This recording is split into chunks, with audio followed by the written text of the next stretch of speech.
dan meminta menjadi normal. Padahal belum tentu sing ngandani normal. Itu malah lebih parah sing koncone. Iya.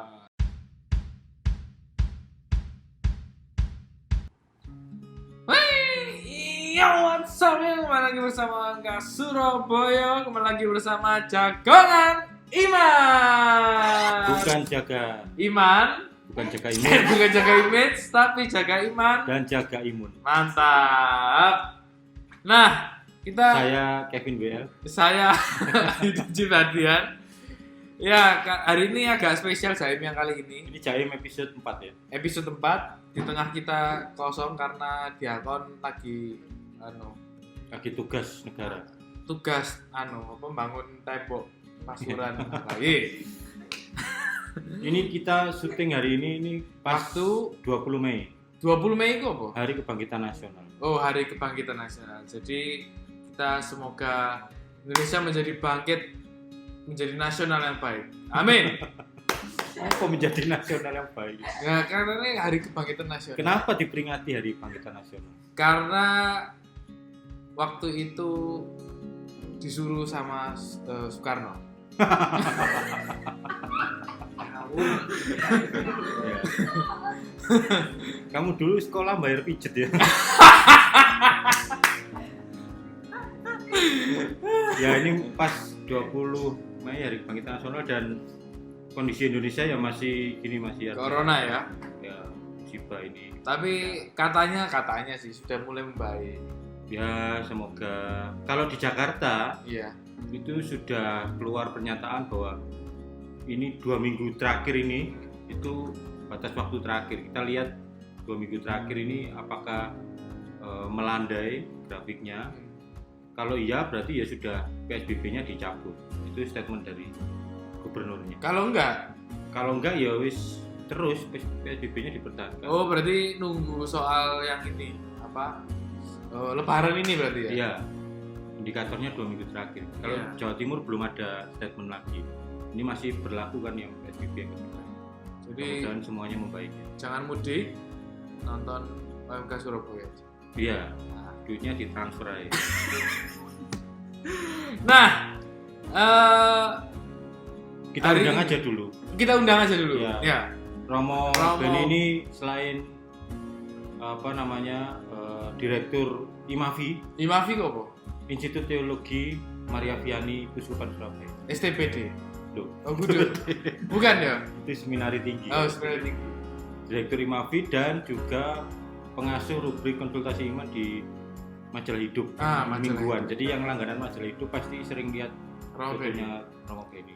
Langsung saja kita panggilkan Romo Beni. Beni. Ya, selamat datang Romo Beni di OMK Surabaya. Ya pasti sudah kenal semua ya, sudah Iya. familiar wajahnya.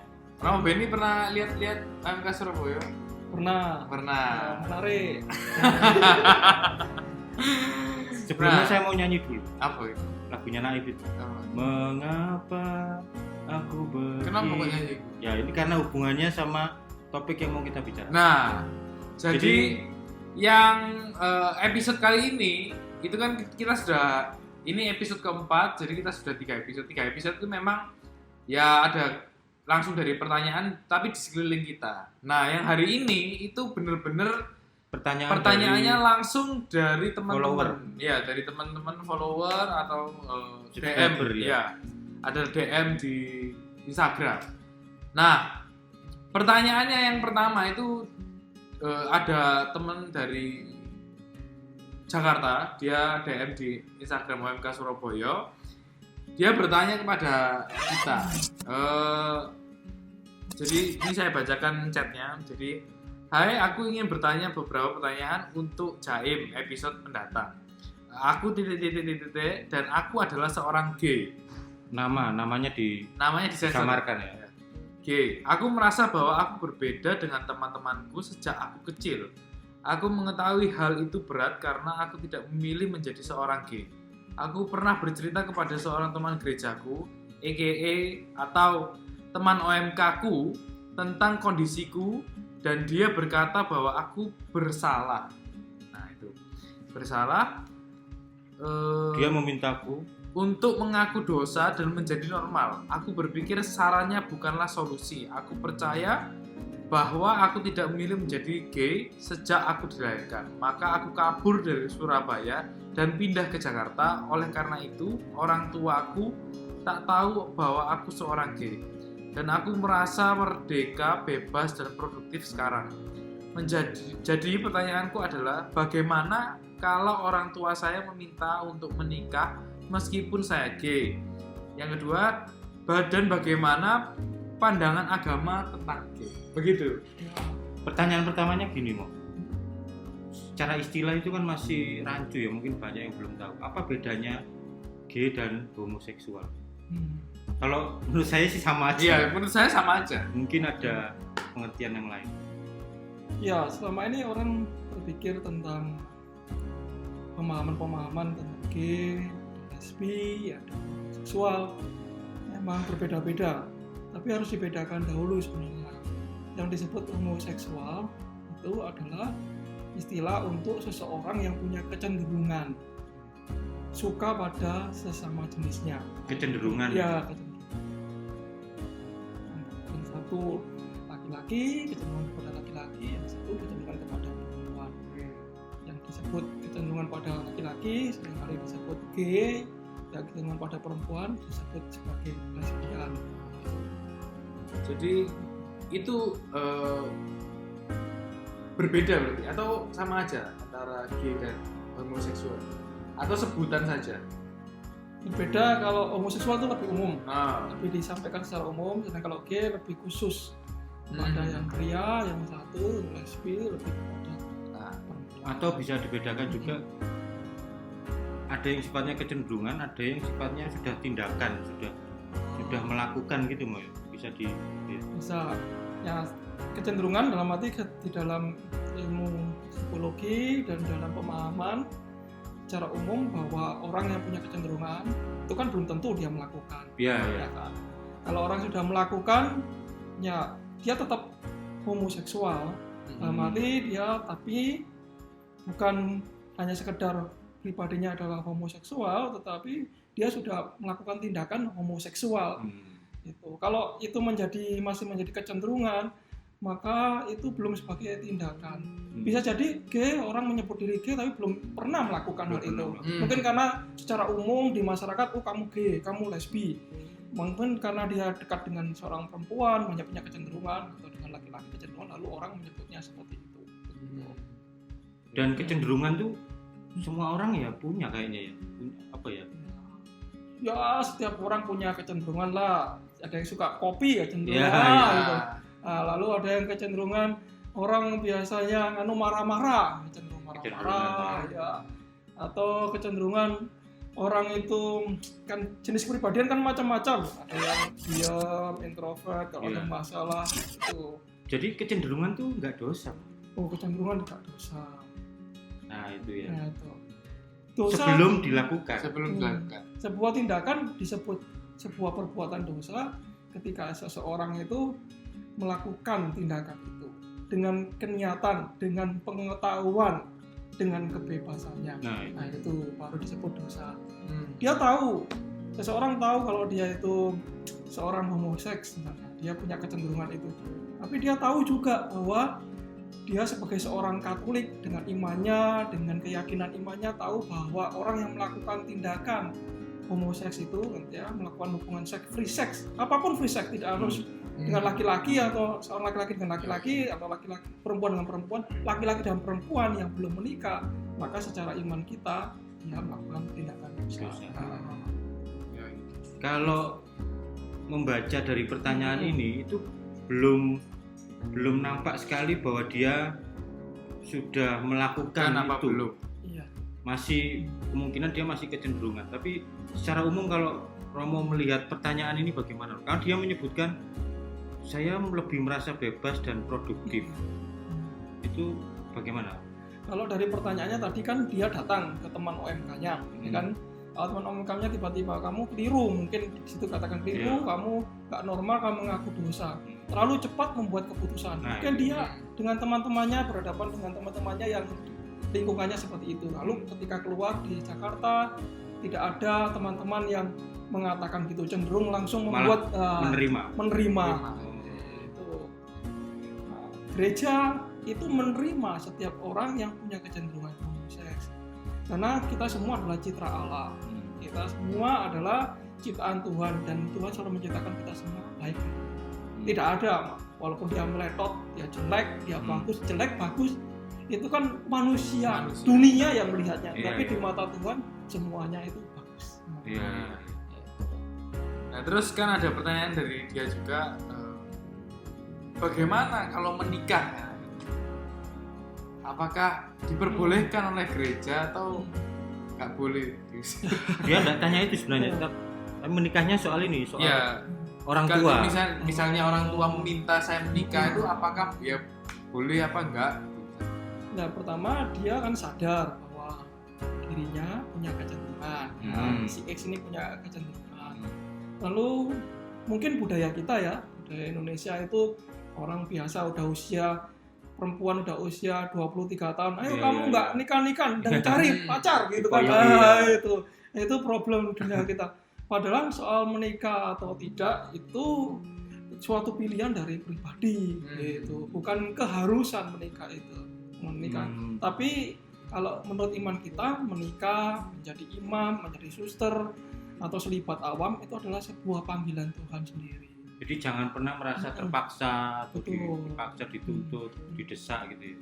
Tidak ada bedanya seorang misalnya udah berusia dia katakanlah sebagai laki-laki dan dia suka pada perempuan, tidak ada kecenderungan suka pada pria lain, tetapi karena dia tidak suka menikah itu karena dia punya jalan hidup dan merasa terpanggil celibat, tapi orang tuanya menyuruh, dia tidak ada bedanya dengan orang yang punya kecenderungan lalu dipaksa oleh orang tuanya, tidak ada bedanya. Ini sama-sama dengan terpaksa.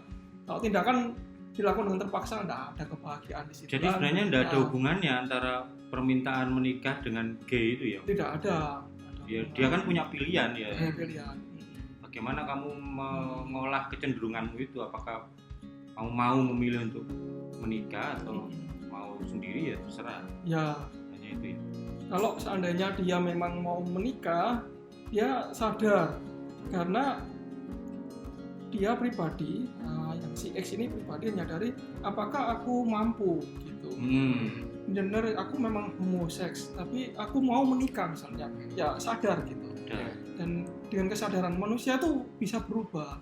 Dalam arti kalau kita belajar psikologi kepribadian itu, kalau dengan kesungguhan orang bisa tertata, walaupun ada orang katanya sanguinis, bisa jadi melankolis misalnya, atau seorang menjadi introvert, tapi dia bisa jadi extrovert dengan keadaan, dengan kondisi.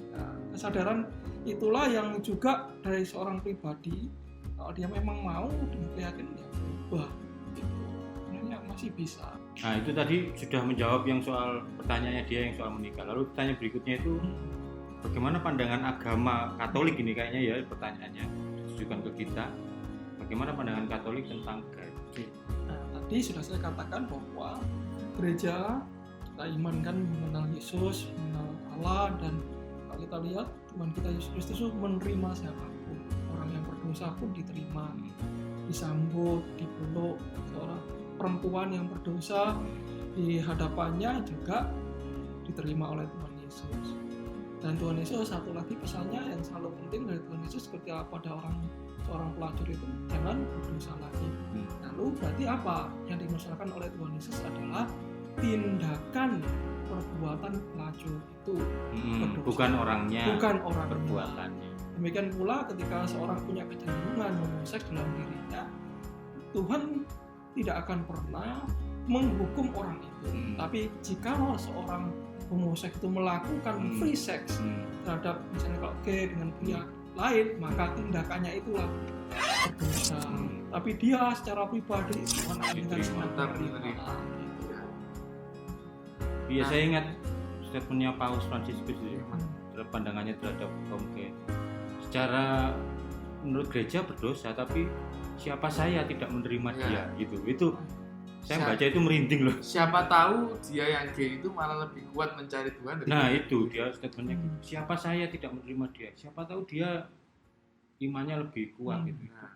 Itu kayaknya merubah semua pandangan kita terhadap, kita kan terbiasa ngejat gitu ya. Nah itu juga mungkin Kalau kita di hadapan ketemu sama dia, mungkin kita kecenderungan akan begitu juga. Akan menjadi seperti Menjadi temennya ini. yang OMK itu. Nah itu bagaimana kalau Romo mungkin memberi pesan pada Teman-teman. OMK yang punya teman Iya. seperti si X ini? Kalau saya ketemu dengan si X ini, saya selalu ingat bahwa Tuhan Yesus sendiri sebagai seorang beriman, Tuhan selalu mengundang kepada kita, jadilah sempurna seperti Bapamu di surga sempurna adanya. Nah, itu artinya sebenarnya kita semua, apapun kita diundang oleh Tuhan untuk menjadi orang yang suci, orang yang sempurna. Nah, kesempurnaan itu artinya mengikuti jalan Tuhan Yesus.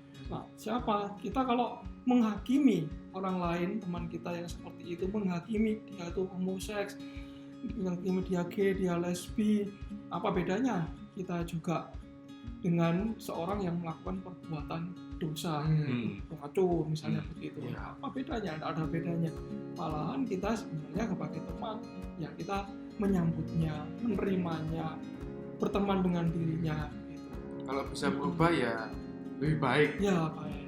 Karena kita semua masing-masing diundang untuk menjadi suci dan kudus. Nggak ada bedanya kok kita yang katakan menghakimi, oh dia homo, ternyata kita ngapean, nyontekan, nggak ada bedanya dengan mereka, sama-sama berdosanya akhirnya. Nggak ada bedanya kita. Jadi mendingan kalau kamu punya teman yang seperti si X ini, didengarkan dulu ceritanya, terus diarahkan ke Romo aja. Nah, Untuk daripada ngikut dosa. daripada kita ngejudge yang biasanya kan cenderung ngejudge. Nah, ini pengalaman yang si X ini, dia itu tadi dijudge sama temennya, terus kamu bersalah, kamu ngaku dosa aja dan meminta menjadi normal, padahal belum tentu sing ngandani normal.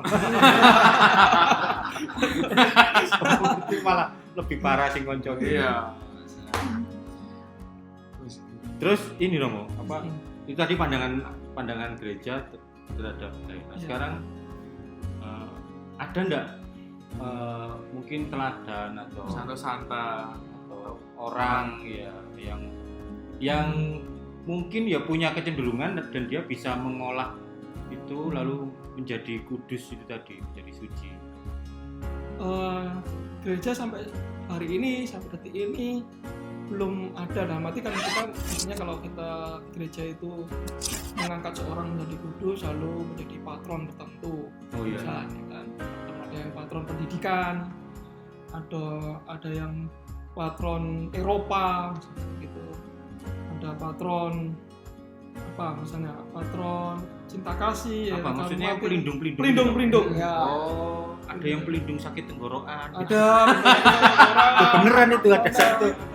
Beneran. Apa Blasius atau? Blasius. Ya.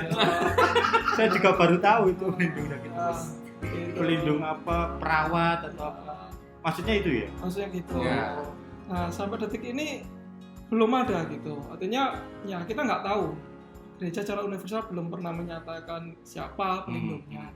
Tetapi misalnya ada seorang tokoh di dalam gereja itu yang diindikasi gitu. Indikasi. Ya, indikasi, tapi karena belum tahu kepastiannya gitu loh.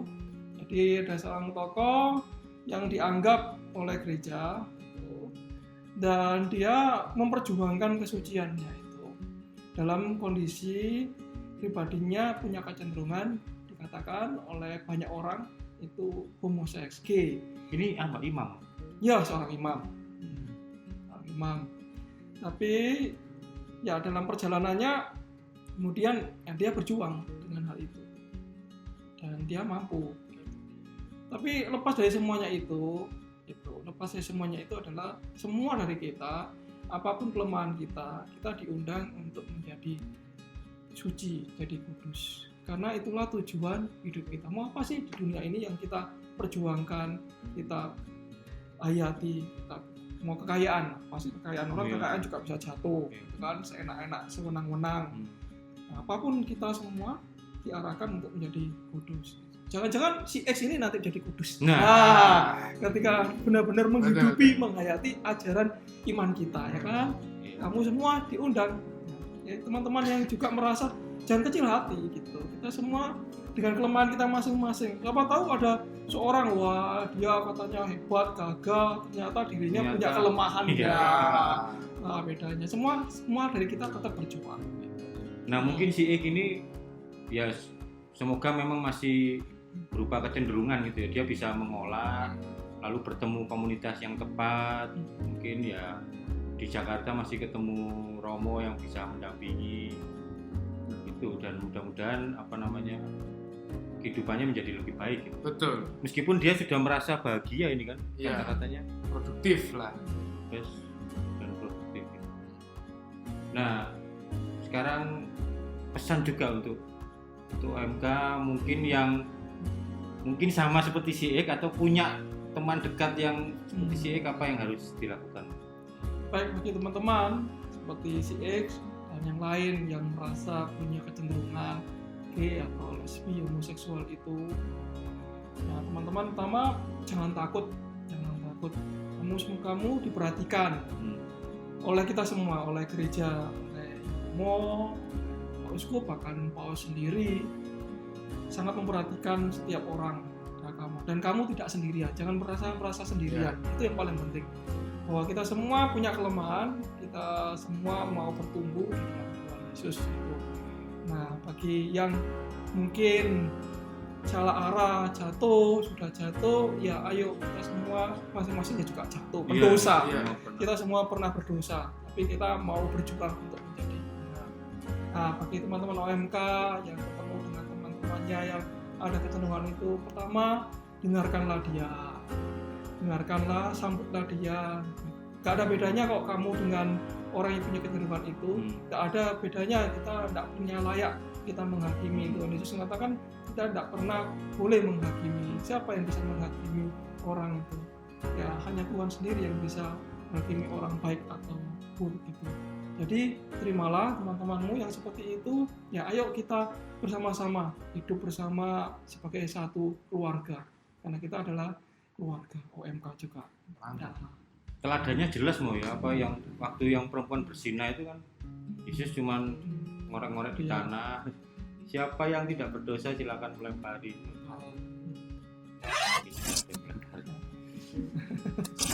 Nah, oke, itu sih teman-teman. Terima kasih sudah nonton video kita. Ya semoga yang si X puas dengan jawaban ini. Ya semoga kita bisa membantu sedikit lah. Ya, salam kenal ya.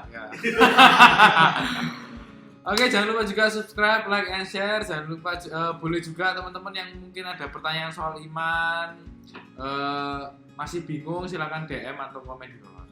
Oke, itu saja teman-teman. Terima kasih dan sampai jumpa. Saya itu enggak apa-apa berteman sama gay atau waria gitu, enggak apa-apa. Cuman takut apa? Takut suka.